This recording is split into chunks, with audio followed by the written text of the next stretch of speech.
अब हमारे ऋषि मुनियों ने जो वैदिक प्रक्रिया बताई, अगर आप उसके अनुसार नहीं करोगे तो फिर संकट है ना।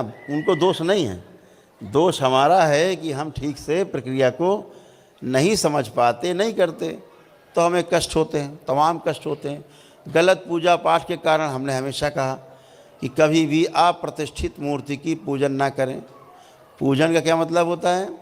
जो मंदिरों में स्थापित मूर्तियां हैं, अगर वो अप्रतिष्ठित हैं, ठीक से प्राण प्रतिष्ठा नहीं हुई है, तो उनकी पूजन नहीं करना है। ये बराबर दरबार आपको बताता है। और घर के मंदिर में भी अपने, जो घर में मंदिर नहीं होता, घर में होता है पूजा घर। मंदिर तो होता है शिवालय, मंदिर बाहर जो होते हैं मंदिर होते हैं जहाँ प्राण प्रतिष्ठा होती है। घर में पूजा घर होता है। तो हमारे शास्त्रों ने कहा कि 8 अंगुल से ऊंची मूर्ति हमें अपने पूजा घर में नहीं रखनी है।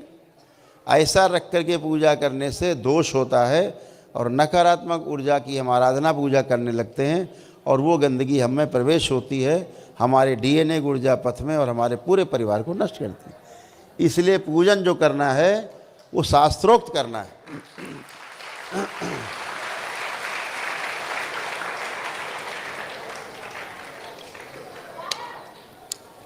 तो शास्त्रोक्त पूजन पाठ करना है, गंदगी ना आने पाए इसके लिए दरबार से जुड़े रहें, अपने देवी देवताओं की पूजा करें, ईश्वर की पूजा करें। मैं हमेशा कहता हूँ, इस संसार में अगर सबसे बड़ा कोई योगी हुआ तो केवल भगवान श्री कृष्ण हुए। उनसे बड़ा योगी, योग सम्राट, योगेश्वर कोई दूसरा हुआ न होगा। जो खुली आंखों से भी शुद्धि चक्र पर निवास करते थे, भगवान श्री राम चक्र पे निवास करते थे। 12 दल का कमल है यहाँ पे अनाहत में, दल का जो कमल है, उसके कारण उन्हें 12 कलाओं का अवतार कहा गया। भगवान श्री कृष्ण को 16 कला का अवतार क्यों कहा गया? क्योंकि जो विशुद्धि चक्र है यहाँ पर आपके, जहाँ से आपकी गर्दन की शुरुआत होती है, ये विशुद्धि चक्र है। यहाँ 16 दल का कमल है। भगवान श्री कृष्ण खुली आँखों से सदैव यहाँ विराजमान रहते थे। अभी हम सभी लोग जितने भी संसार में पैदा होते हैं, धरती में जन्म लेते हैं, वो मूलाधार में रहते हैं खुली आँखों पर। बंद आँखों से आप किसी अन्य चक्र में जाते हैं, लेकिन आँख खोलते हैं तो मूलाधार में, जहाँ मलमूत्र का स्थान है, उसके बीचों बीच वहाँ पर हम लोग रहते हैं। लेकिन भगवान श्री कृष्ण कहाँ रहते थे? विशुद्धि पे। अब इससे ऊपर केवल शिव बचे, शिव नेत्र, बस यहाँ शिव विराजते हैं। तो ऐसे योगेश्वर वो भगवान श्री कृष्ण, इससे ऊपर जाने का जुगाड़ नहीं। तो ऐसे योगेश्वर को हम सभी लोग नित्य भजते हैं, जाते हैं। हम बार बार, दरबार ने दंडवत यात्रा, पद यात्रा खोल रखी है।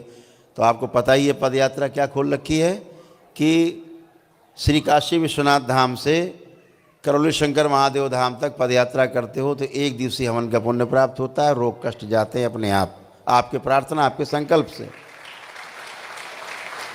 2 ही पद यात्रा खोल रखी है। वहाँ गए, भगवान भोलेनाथ को जल चढ़ाया या अभिषेक किया या रुद्राभिषेक किया, जो अपनी हैसियत है वो किया श्रद्धा से। और माँ अन्नपूर्णा का वहाँ मंदिर है, शक्तिपीठ है अंदर ही, उनको प्रणाम किया, पूजन किया, और वहाँ से जल ले करके गंगा जी से चल दिए काशी से। यहाँ आते आते आप स्वस्थ, दरबार से आपके परिवार के लोग भी स्वस्थ, आपके प्रार्थना, आपके संकल्प से ये होता है। ये आस्था, विश्वास और श्रद्धा है दरबार की। ऐसे ही श्री वृंदावन धाम से शक्ति खोल रखी दरबार ने। पता है आप लोगों को? सबको पता हो तो हाथ उठाएं। हाँ, पता है, गुड।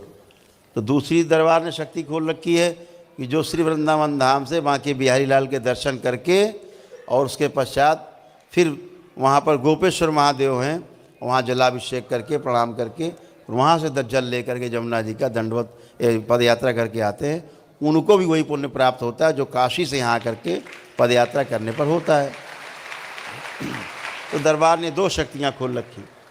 तीसरी खोल रखी है कि जो कानपुर से सरसैया घाट है, जहाँ पर दरबार निश्चित करता है, वहाँ से दंडवत यात्रा करते हुए दरबार आते हैं, उनको भी वही 1 दिवसीय हवन का पुण्य प्राप्त होता है और स्वस्थ होते हैं। आप सभी तमाम लोग स्वस्थ होकर बैठे हैं दंडवत यात्रा, पद यात्रा करके। तो जो है कि जो नियम है उनका पालन जरूर हो। नियम का पालन जरूर हो। जैसे श्वास हम अपने नासा छिद्र से लेते हैं, नाक से लेते हैं, भोजन मुंह से करते हैं, तो नियम है ना। देखते हैं आँखों से, आप सोचो हम कान से देखें, आँख से सुने, तो ऐसा संभव नहीं होता। नियम के पालन करने से सुख है और नियम का पालन ना करने से फिर दुख है। तो इसलिए सबको हमेशा ध्यान रखना है कि नियम का पालन करना है। अब जो नकारात्मक ऊर्जा का पूजन कभी नहीं करना है, हमेशा अपने ईश्वर का, अपने देवी देवताओं के पूजन पाठ करने हैं, और वही करके आप पार हो सकते हैं, वही करके आप सुखी रह सकते हैं, और वही करके आप अपने परिवार को भी सुखी समृद्ध बना के रख सकते हैं। तो हमेशा इस बात का पालन करना है।